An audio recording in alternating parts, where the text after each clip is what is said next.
Mari kita lanjutkan kajian kita berkenaan istiqomah. Tadi yang dibaca Imam tadi adalah ayat berkenaan dengan istiqomah yang pertama kali kita bicara, ya. Kita sudah mulai memasuki yang ketiga, yang keempat, ya. Menghadapi perselisihan merupakan ujian bagi kita, ya. Perselisihan merupakan ujian bagi diri kita, ya. Perselisihan apalagi sekarang banyak sekali perselisihan. Namun kita dibekali oleh Allah Subhanahu wa taala dengan pengetahuan, ya, dalam menghadapi perselisihan itu. Pertama, perselisihan itu tidak akan diselesaikan di dunia ini. Tidak akan diselesaikan di dunia ini. Artinya apa-apa yang merupakan pendapat kita, apa-apa yang merupakan pendapat orang lain, ya, tidak akan final di dunia ini, ya. Tidak akan final di dunia ini, sehingga mudah-mudahan kita terus belajar memahami, ya, tidak merasa sudah selesai. Itu satu, ya. Kemudian Allah akan memanggil kita semua, ya. Dalam surah Al-Hajj ayat 69. A'udzu billahi minasyaitonir rajim. Bismillahirrahmanirrahim. Allah akan mengadili di antara kamu pada hari kiamat tentang apa yang dahulu kamu perselisihkan. Ya. Allahu yahkumu bainakum. Itu langsung kepada kita itu. Kum. Karena kita sadar atau tidak sadar hidup di dalam perselisihan. Sadar ataupun tidak sadar kita hidup di dalam perselisihan. Baik perselisihan di antara umat beragama lainnya, ya, umat Nasrani, umat Yahudi, maupun di antara umat Islam sendiri yang terpecah-pecah. Menurut hadis 73, ya. Yaumal qiyamah fima, pada hari kiamat, kuntum fihi takhtalifun, terhadap apa yang kalian persisihkan.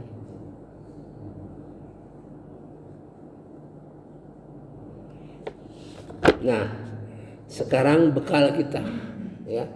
Kalau sudah tahu apa yang dibekali oleh kita. Di dalam surah Asy-Syura ayat 10. Dan apapun yang kamu perselisihkan padanya tentang sesuatu, keputusannya terserah kepada Allah yang memiliki sifat-sifat demikian. Itulah Allah Tuhanku, kepadanya aku bertawakal dan kepadanya aku kembali. Sikap kita, ya. Sikap ini perlu dicamkan. Jadi segala perselisihan, segala pertentangan yang ada di dunia ini kita tentu sikapi, ya, sambil bertawakal kepada Allah. Berarti bertawakal artinya bergerak, ya, berserah diri pada Allah Subhanahu wa taala, namun kita tetap berusaha mengetahui yang paling benar, ya. Wa mah talaftum fi, dan apa saja yang kalian selisihkan di dalam di dunia ini, apa saja. Dulu sebelum saya konsultasi sama Ikin mengenai adanya hadis arba'in, ya, saya melihat perselisihan ini seolah-olah dengan umat-umat yang mempunyai kitab terlebih dahulu, ya, kitab Injil, kitab Taurat. Ya. Saya pikir pada waktu itu, ya, setelah mengetahui hadis itu, oh artinya perselisihan itu apa saja yang akan muncul. Ya. Nabi Muhammad itu memberitahu akan muncul banyak persoalan yang membuat perselisihan. Nah, sekarang diperkuat lagi, ya. Wa makhtalaftum fihi min syai', dan apa saja yang kalian perselisihkan di dalamnya, maksudnya di dunia ini, gitu ya. Kum ini artinya kita langsung, Allah bicara langsung, ayat ini langsung pada kita. Fahukmuhu ilallah, maka hukumnya kembali kepada Allah. Nah, itu. Zalikumullahu rabbi, itulah Allah Tuhanku, itulah Allah Tuhanku. Ya. Alaihi tawakkaltu, kepadanya lah aku bertawakal. Ya. Serah diri, ya, tidak merasa pede, tidak merasa pasti. Ya. Mudah-mudahan Allah memberi petunjuk pada kita. Itulah jalan Shiratal Mustaqim, ya. Wa ilaihi unib, dan kepadanya kami kembali. Unib itu tobat, ya, lebih kepada tobat, ya. Gitu. Nah, itu sikap dasar. Sekarang sikap komunikasi kita. Bagaimana Allah mengajarkan kita berkomunikasi. Lihat surah Az-Zumar ayat 18. Ini luar biasa, ya, ayat ini, ya. Ayat ini ayat yang dipakai dalam perjuangan, ya, oleh organisasi Muhammadiyah. Jadi Kiai Ahmad Dahlan itu sudah lama melaksanakan ayat ini, ya, sehingga diikuti oleh generasi-generasi selanjutnya, ya.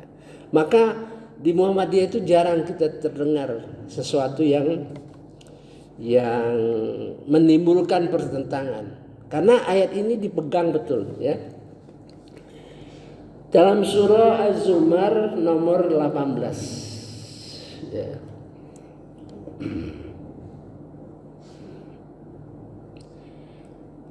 Alladzina yastami'unal qaul, yaitu orang yang mau mendengar perkataan-perkataan, nasihat-nasihat, ya. Jadi dia suka mendengar, orang yang suka mendengar. Kalau ada perbedaan, dia tanya apa dasarnya, ya. Sehingga dia belajar banyak. Pengetahuannya banyak karena keinginan mendengar, ya. Dan orang itu pada akhirnya juga membuat keputusan. Karena banyak mendengar, berdiskusi, berdialog, memahami lebih dalam, ya. Akhirnya dia mengatakan fayattabi'una ahsana. Dari pembicaraan, diskusi masalah yang pelik tersebut, dia akhirnya mengatakan dia mengikuti ini yang terbaik, tanpa bangga, tanpa merasa lebih, tanpa merasa pasti benar, ya. Karena sudah ada sebelumnya bertawakal kepada Allah Subhanahu wa taala. Nah, inilah orang ya, mereka adalah orang yang sudah diberi petunjuk oleh Allah. Ini teknik ayat Al-Qur'annya terbalik. Diceritakan dulu orangnya, tipenya bagaimana, dan mereka itulah orang yang telah diberi petunjuk oleh Allah. Kalau ada Allah di situ batis luar biasa, ya. Petunjuk yang diberikan kepada orang ini yang seperti ini luar biasa. Ya. Kalau ada Allah, misalnya kitab, Alkitab biasa saja, tapi kalau Kitabullah luar biasa kitab itu artinya, ya. Ulaikal ladzina hadahumullah. Orang mereka itulah orang-orang yang telah diberi petunjuk oleh Allah Subhanahu wa taala. Wa ulaika hum ulul albab. Mereka itulah orang-orang yang pintar, orang yang cerdas, ya, berhati baik. Ini yang harus kita sikapi, ya, terhadap apapun. Jangan sampai menimbulkan perpecahan. Walaupun berbeda, kalian berbeda, ya tidak apa-apa, asal tahu dasar-dasarnya, ya. Ini pegangan kita, ya. Nah, kemudian kita kembali ke surah ayat 15, ya, di mana Nabi Muhammad SAW disuruh istiqomah di dalam menghadapi perpecahan-perpecahan ini, ya. A'udzubillahi minasyaitonirrajim. Bismillahirrahmanirrahim. Falidzalika fad'u. Maka karena itu, ya,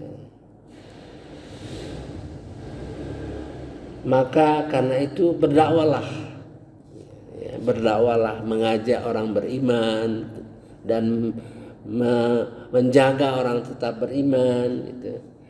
Wastaqim kama umirta, dan beristiqomahlah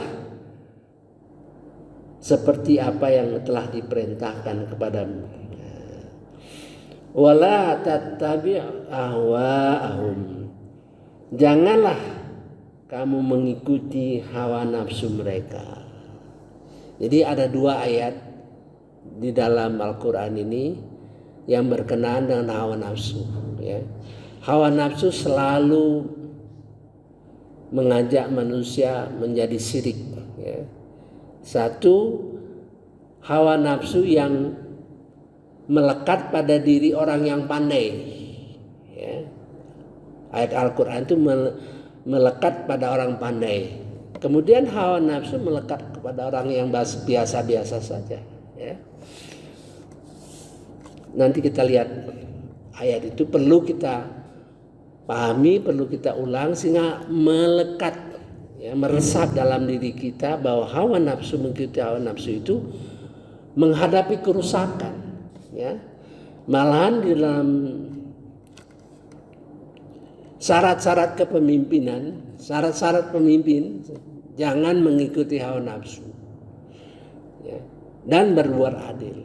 Nah, kalau pemimpin sudah mengikuti hawa nafsu dan tidak berbuat adil, maka dia akan sesat. Jadi hawa nafsu itu sangat vital. Bagi kita yang mungkin orang biasa saja, kalau mengikuti hawa nafsu tentu kejadiannya mungkin kalau keluarga menjadi pecah keluarga, ya. Kalau kita dalam pergaulan mungkin pecah pergaulan kita. Tapi kalau pemimpin negara mengikuti hawa nafsu, rusak, gitu. karena kekuasaan yang besar dan dia mengikuti hawa nafsu itu bencana. Maka di dalam surah Shad ayat 26, Raja Daud itu diperintahkan supaya jangan mengikuti hawa nafsu dan berbuat adillah. Ya. Nanti kita dalami soal hawa nafsu. Ya, penting sekali karena itu berkaitan dengan kita, dan berkaitan dengan orang. Orang yang mempunyai menuruti hawa nafsunya akan berdampak pada kita. Kita pun yang menuruti hawa nafsu akan berdampak pada orang. Ya, dan hawa nafsu itu mendekati syirik. Ya. Lihat itunya, lihat penyebabnya. Nanti kita pelajari ya. Katakan waqul amantu bima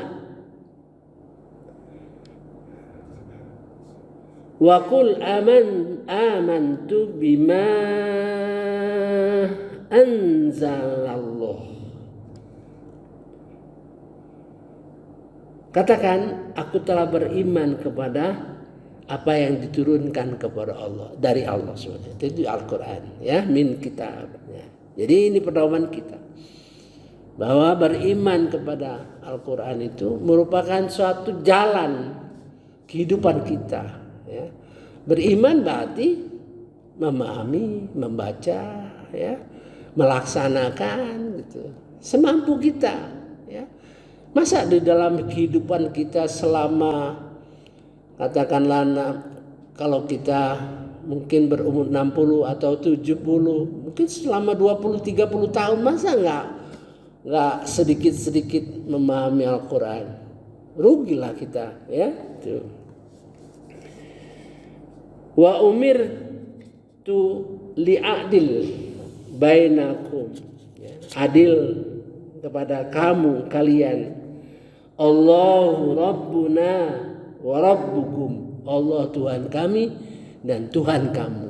Dalam berdakwah itu begitu ya. Walaupun orang Nasrani maupun orang Yahudi ya menganggap Tuhan kita berbeda ya. Tuhan kita berbeda. Tuhan dia lain, Tuhan kita lain ya. Lana a'malukum walakum a'malukum. Bagi kami balasan amal-amal kami dan bagi kamu amal-amal kamu ya. Jangan berdebat. La hujjata bainana. Tidak perlu perdebatan di antara kami ya. Kita wa bainakum dan di antara kalian. Allahu yajma'u bainana. Allah akan mengumpulkan kita semua. Jadi di akhir nanti ya. Wa ilaihil masir. Dan kepadanya tempat kembali. Saya kira cukup dulu ya. Jadi pegangan kita sekarang kita berusaha ya. Apa-apa yang memberikan kepada diri kita pegangan ya. Satu, bahwa keputusan mengenai perselisihan itu nanti, berarti kita jangan merasa final ya, merasa sudah cukup, maka kita terus belajar ya, belajar dan pribadi kita jangan sampai merasa aku yang paling benar ya. Aku yang paling top ya. Kemudian kita bertawakal kepada Allah Subhanahu wa taala. Mudah-mudahan Allah selalu memberi petunjuk kepada kita sesuai janjinya. Ya, kalau orang yang bertakwa itu Allah akan selalu memberinya petunjuk. Ulaika ala hudan mir rabbihim wa ulaika humul muflihun. Mereka itulah akan diberi petunjuk oleh Allah terus menerus. Mereka itulah yang akan beruntung. Nah, dalam perjalanan hidup kita, ya, petunjuk itu dua macam. Mungkin kita mungkin masih muda, tidak begitu memahami Quran, masih tahap belajar baca, ya. Diberi petunjuk oleh Allah Subhanahu wa taala supaya kita diberi ilham. Sehingga selalu menjaga diri kita walaupun belum punya pengetahuan. Jadi petunjuk Allah Subhanahu wa taala dengan dua cara. Ilham dulu baru ilmunya. Kadang-kadang sampai tua pun kita nggak tahu, ilmunya nggak tahu. Tapi kita sudah baik, sudah ngomong yang baik, omong yang teratur, omong yang berpikir lebih dahulu, sudah baik. Kita nggak tahu ada ayatnya, ya. Saya kira subhanakallahumma wa bihamdika asyhadu an la ilaha illa anta astaghfiruka wa atubu ilaik. Wassalamualaikum warahmatullahi wabarakatuh.